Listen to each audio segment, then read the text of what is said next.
With the determination and frustration of a grieving mother and an unsolved case at the center of her continuing search for justice. Brenda Rucker wants the person who shot and killed her son to answer for the crime, but there's been no arrest in this Mercer County case.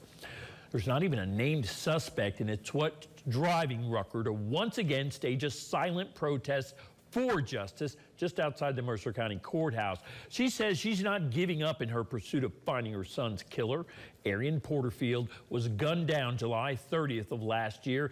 His body was discovered in a parking lot just across the street from a club in Bluewell. Rucker says the detectives handling the case have made very little progress. I feel that they're not really working on it like they should, or if at all.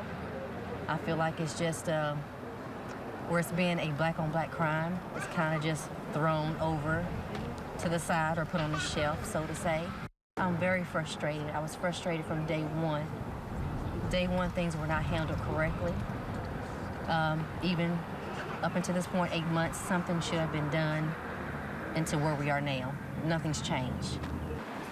And the Sheriff's Department has previously said that they've had very little cooperation with witnesses stepping forward to share information in this case. But if you have that information, they really want to talk to you. You can call them at the number on the screen. It's 304-487-8364. The number again, 304-487-8364.